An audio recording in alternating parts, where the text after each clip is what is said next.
ngenyanga uyahamba kalelele lamantsana wabuza uNkulunkulu uthiwa mabe nawo lo muntu wayemzofike ukhuluma noNkulunkulu wabuza uNkulunkulu ukuthi lento engiyiphethe nenkonzo engiyiphetheyo abizophela na kuthiwa mabe nawo uthi uNkulunkulu wamphendula wathi le nkonzo weke yaphethe kuthiwa mabe nawo ngoba iyeyokugcina emhlabeni kuthiwa mabe sibani kuthiwa mabe nawo kuhlephule nje khaleli ubaba abantu abadala abazindaba yabamasana abayikhuluma kuthiwa mabe nawo kuthiwa mabe sibani sisesenkonzweni nathi sihlala nabo abantu abadala uhlangana naye ebambe esifubeni uthula baba amen shiyeka nje ayibuka le nto athi ungathi angaze ayihlisela kini kuthiwa mabe nazo kuthiwa mabe ngelila abanye obaba abahlangana angithethisa icala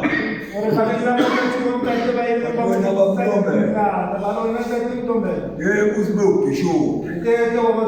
ngoba ujwayele ukukhuluma nalaba abafanyana abancane lesi zinto lezi uphakathi kwayo uxoxana lezi zinto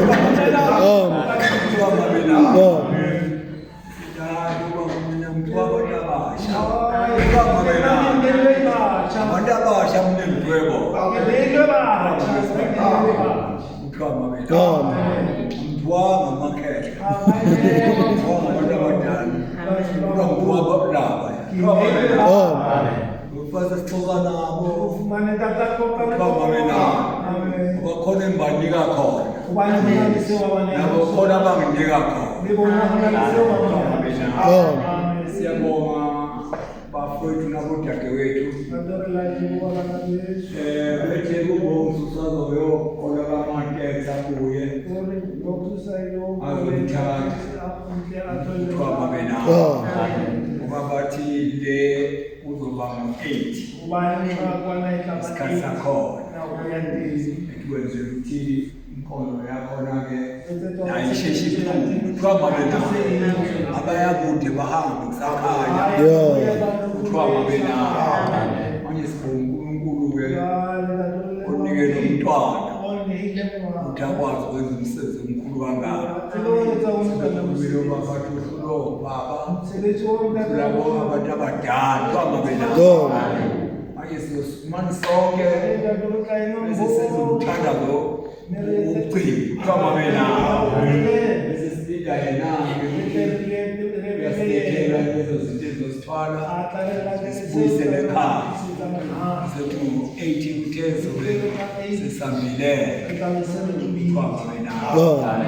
nami ngiyambonga uNkulunkulu ongivumeli bangifika kuthiwa mabe nawo ngakhala abantu ngiyela eyakubekela kuthiwa mabe nawo abuya ngadlula mayale kuthiwa mabe nawo namanje ngila kuthiwa mabe nawo namanje mangibuyela ekhaya ngiyadlula ngiyale phambi sePortshepstone kuthiwa mabe nawo kuthiwa mabe nawo ngoba ngihlanga imala wabuzothiwa uzokwenzani la athi ngizosebenzela inkosi kuthiwa mabe nawo esasebenzela inkosi asuke sonke